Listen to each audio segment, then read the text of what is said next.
अस्सलाम वालेकुम। कैसे हाल है भाई लोगों? उम्मीद है सब खैरियत से होंगे। तो आजकल हमारे देश में जो चल रहा है, जैसे जज साहब के पास 15 करोड़ रुपए निकले, फायर ब्रिगेड वालों ने वो बरामद किए। सीबीआई सीआईडी और जो ये छोड़ते हैं ना, ये इतनी सारे इन्होंने ये बना रखे हैं, अपने अपने दफ्तर इनके इतने बड़े बड़े, इनके उपलब्धि में बैठे हुए हैं। इनसे अच्छा काम तो फायर ब्रिगेड वालों ने कर दिया, 15 करोड़ रुपये बरामद कर दिए।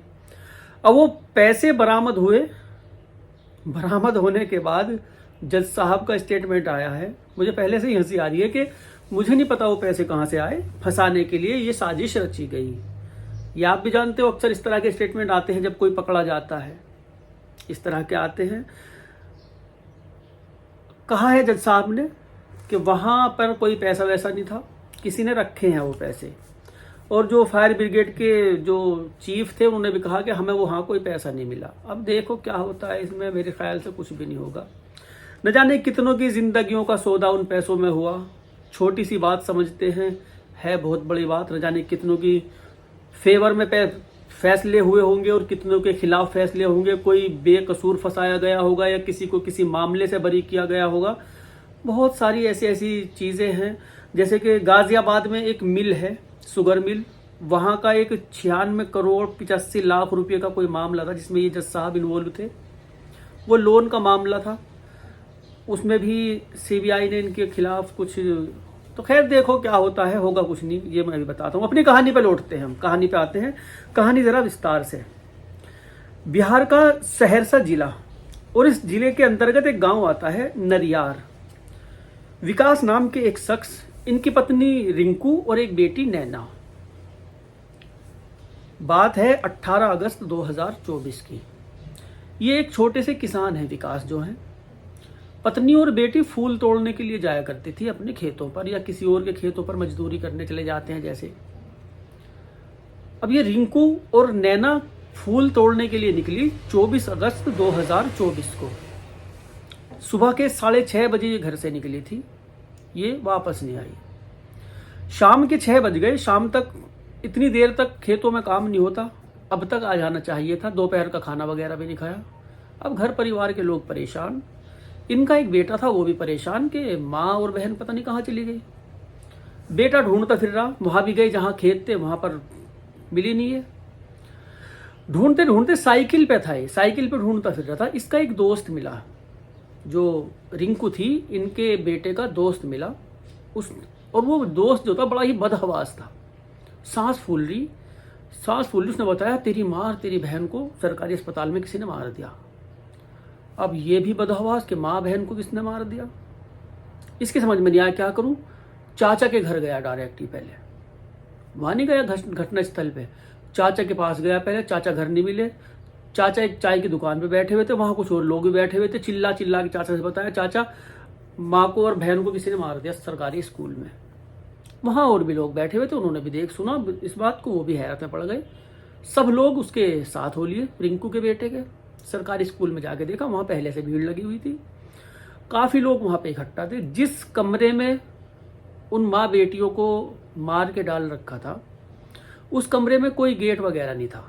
पुराना स्कूल, कभी इस्तेमाल में हुआ होगा, अब वो बंद पड़ा हुआ स्कूल था। वहां अंदर जाके जो देखा, जो नैना थी बेटी, उसके भी कपड़े अस्त व्यस्त हैं, और जो रिंकू थी उसके भी कपड़े अस्त व्यस्त हैं। देखने से ही लग रहा कि पहले इनके साथ किसी ने रेप वगैरह की घटना को अंजाम दिया, उसके बाद इनका कत्ल कर दिया। खून वहां चारों तरफ फैला हुआ। कुछ फूल की माला वहां पे पड़ी हुई थी, एक खून सना चाकू वहां पे पड़ा हुआ था, एक गमछा वहां पे पड़ा हुआ था। पुलिस को इत्तला दे दी गई, पुलिस वहां पे आई। पुलिस ने डेड बॉडी को अपने कब्जे में लिया। जो भी सामान वहां पे मिला, ये फूल, चाकू, गमछा वगैरह, ये सब कुछ पुलिस ने अपने कब्जे में लिया। दोनों की लाशें इस तरह से थी जैसे इन लोगों ने उनसे काफी झगड़ा किया, मारने वालों से। इनके हाथों को देखा तो हाथों में कुछ बाल थे इनके, यानी कि बाल नोच रखे थे इन्होंने। इतनी इनसे जो छीना झपटी जैसे कुछ भी हुआ होगा, इतनी कुछ इन्होंने संघर्ष किया काफी। इन्होंने बालों के नमूने ले लिए गए। ये बड़े इंपॉर्टेंट चीजें होती हैं। पुलिस को छानबीन में के फोरेंसिक वगैरह के पास भेज के छप्पा पूछताछ करेंगे कि कहाँ से आए, कौन थे। बेटी की हालत भी खराब थी और माँ की हालत भी खराब थी। दोनों की पोस्टमार्टम के लिए दोनों को भेज दिया गया। पोस्टमार्टम के बाद रिपोर्ट आने में अभी टाइम था। पुलिस वाले इधर अपना छानबीन में लग गए। माँ बेटी की हत्या हुई थी। माँ भी जवान थी और बेटी भी अभी सियानी थी तो नाबालिग, लेकिन जवान सी हो रही थी।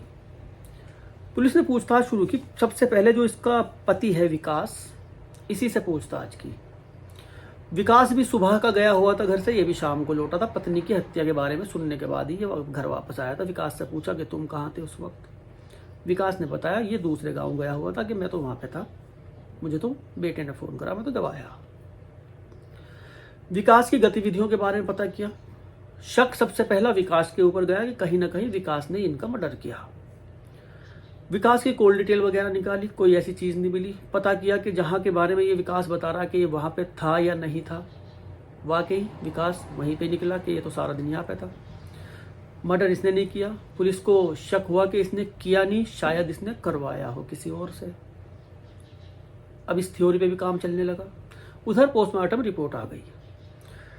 पोस्टमार्टम रिपोर्ट आई, उसमें बलात्कार की पुष्टि नहीं हुई, लेकिन लड़की के साथ जो हालत थी उसमें लग रहा था कि बलात्कार हुआ माँ बेटी के साथ। पुलिस छानबीन में लगी हुई है। कुछ संदिग्धों को गांव से गिरफ्तार किया जिनके ऊपर शक गया। उन लोगों से पूछताछ की, उन लोगों का भी कोई इसमें हाथ नहीं लगा।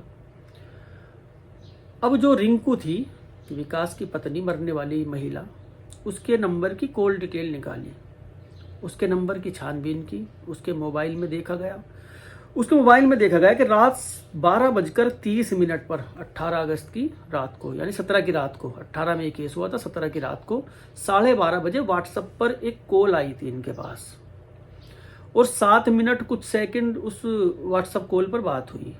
अब अंदाजा लगा सकता है कोई भी कि इतनी देर तक किसी अनजान शख्स का कोई आधी रात को बात नहीं करेगा। कोई परिचित ही होगा, जान पहचान वाला ही होगा। रात को कॉल आई, सुबह के वक्त भी उसी नंबर से व्हाट्सएप कॉल आई थी 6:30 बजे, जिस वक्त रिंकू और नैना फूल तोड़ने के लिए घर से निकली थी। अब इस नंबर की कॉल डिटेल वगैरह निकाली। पता किया कि इस नंबर से जो रिंकू थी, इनकी काफ़ी लंबी लंबी बातें हुआ करती थी इस नंबर से। अब उस नंबर के बारे में पता किया गया कि नंबर किसका है। नंबर के बारे में जब पता लगा, कृष्णा नाम के लड़के का वो नंबर था, और ये जो कृष्णा था ये विकास का भतीजा था, सगा भतीजा। अब विकास की तलाश में पुलिस निकली इसके, कृष्णा को गिरफ्तार करा पुलिस ने। इससे पूछताछ हुई। पूछताछ में जो खुलासा हुआ, चाची भतीजे का एक नाजायज रिश्ता जो काफी परवान चढ़ चुका था। चाची ने शादी को मना किया तो भतीजे ने चाची को भी और चाची की बेटी को भी वहां बुला के अपने चचेरे भाई के साथ, इसका भाई था वो राहुल, वहां पे इनका कत्ल कर दिया। कैसे कैसे ये सब कुछ हुआ और क्यों ये रिश्ता कलंकित किया इस भतीजे ने और उस चाची ने। भतीजे का चाचा के घर आना जाना था। रिंकू खूबसूरत महिला थी और इसकी जो बिल्लोरी आंखें, बिल्ली जैसी आंखें होती है ना, इस तरह की इसकी आंखें थी, खूबसूरत लगती थी। कृष्णा आया जाया करता था। विकास को अपने काम से फुर्सत नहीं होती थी, कभी कहीं काम होता था इसका, कभी कहीं काम होता था, घर पे बहुत कम रहता था। थक पीट के घर आया करता था, शराब वराब पी सो गया। सोने के बाद अपना पत्नी जो है शारीरिक सुख से वंचित रहती थी। भतीजे का घर पे आना जाना था। धीरे धीरे इनकी चाची और भतीजे की हंसी मजाक शुरू हुई। हंसी मजाक से ये सिलसिला कुछ अश्लीलता पर बढ़ता गया। अश्लील बातें होने लगी, अश्लील हरकतें होने लगी। अब ये भी भतीजा जो है इतना ना समझ नहीं था, इसकी भी कहीं ना कहीं नज़र अपनी चाची के ऊपर थी, इसी तरह से जिस तरह से रिंकू की भतीजे के ऊपर थी। धीरे धीरे इस तरह से बढ़ते बढ़ते बढ़ते बढ़ते नज़दीकियाँ इस कदर बढ़ गई, इनके शारीरिक संबंध बनने शुरू। अब एक बार जब ये पाप की गंगा में गोते लगा लेता है कोई भी शख्स, और कोई भी शख्स पहली बार महिला का स्पर्श पाता है, उसका दीवाना हो जाता है, बार बार उस चीज़ को मांगने लगता है, उसको तलब लगने लगती है बार बार उस चीज़ की। यही सब कुछ कृष्णा के साथ हो रहा था। पहले ये कमाया करता था चाची के घर, अब ज़्यादा आने लगा। अक्सर क्या हुआ करता था, ये विकास घर से बाहर हुआ करता था, जिस दिन भी रात को काम से बाहर हुआ करता था, उस दिन कृष्णा घर पे हुआ करता था पूरी रात के लिए, और दिन में तो कभी भी आ जाया करता था, कभी चला जाया करता था। यही सब कुछ इनका चल रहा। विकास को इसके ऊपर शक होने लगा, पत्नी के और भतीजे के ऊपर, कि घर में कहीं ना कहीं कुछ ना कुछ चल रहा है, ये इतना आता है, इस तरह की बात करता है, इस तरह से बातों से समझ जाता है इंसान। वैसे तो बात है नहीं कुछ भी। मोहल्ले में कुछ लोगों से पूछताछ की तो मोहल्ले वालों ने बताया कहाँ तेरा भतीजा आजकल बहुत आता है। जो इसके खास दोस्त वगैरह थे, बातों बातों में उनसे ही बात की, उन्होंने बताया भतीजा काफ़ी आता है तेरे घर। ये निगरानी करने लगा पत्नी की। निगरानी के दौरान एक दिन इसने रंगे हाथ इनको पकड़ लिया। दोपहर के वक्त ये कभी घर नहीं आया करता था। दोपहर के वक्त ये कृष्णा को दिन में बुलाया करती थी। उस दिन जब शक हुआ, ये एक दिन विकास घर पर आ गया, दोनों को रंगे हाथ पकड़ा। कृष्णा भाग गया, पत्नी को इसने पीट दिया। पत्नी को पीटा, उसने माफिया भी मांग ली। कुछ दिन के बाद विकास के परिवार वालों से भी इसने शक, इसके कृष्णा के परिवार वालों से भी इसने इस बात को कहा कि ये इस तरह की रिश्ते कायम कर रखे इन लोगों ने, नाजायज, इसको समझाओ। उसके घर वालों ने भी इसको समझाया। कृष्णा जो था बहुत मोहब्बत करने लगा था अपनी चाची से।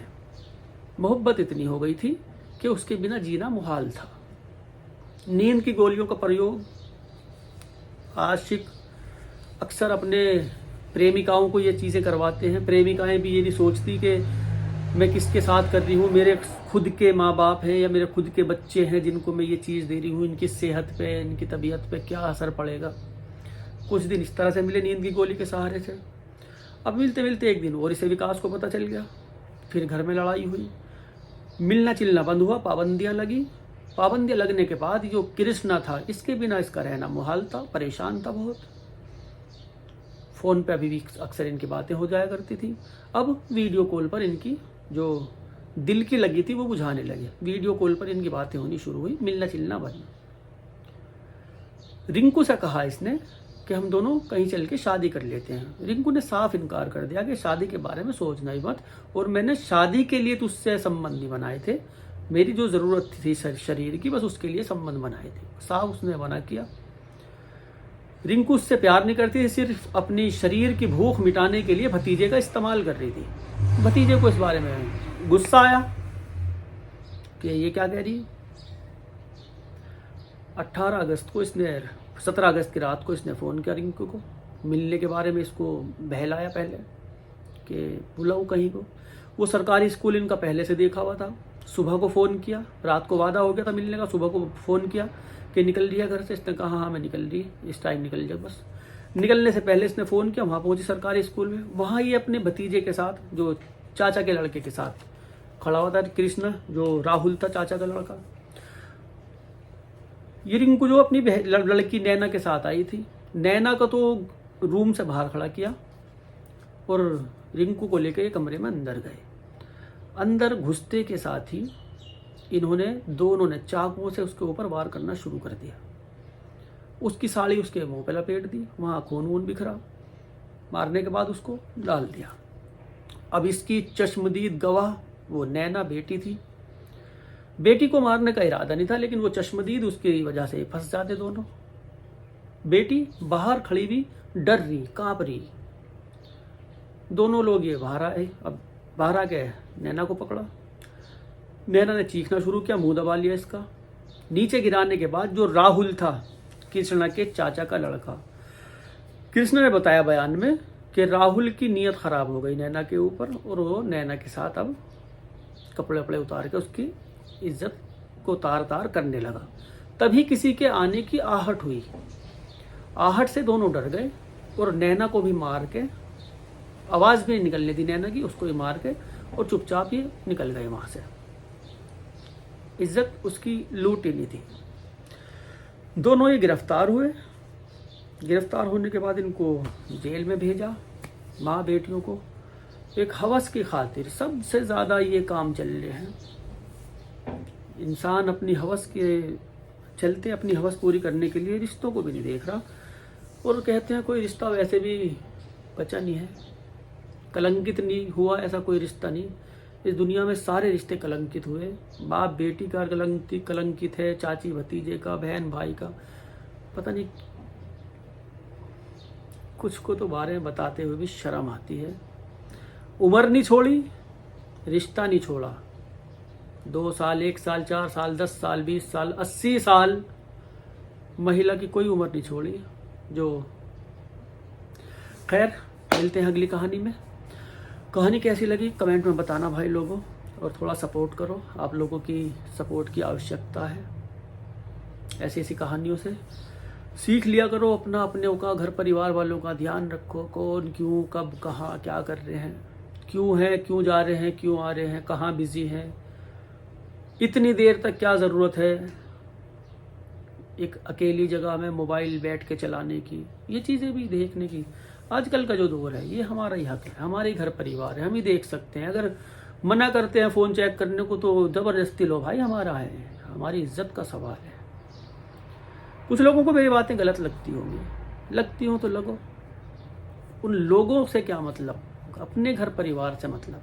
अपने घर परिवार को देखो, लोग नहीं तुम्हें सुधारेंगे, तुम खुद सुधार करोगे। लोग मज़ा लेने के लिए होते हैं, चाहे आप कभी भी आजमा के देख लेना। आपकी इज्जत तार तार हो, लोगों को मज़ा आएगा। आपकी इज्जत उछाले कोई, लोगों को मज़ा आएगा। आपकी इज्जत पे दाग लगेगा, लोगों को मज़ा आएगा।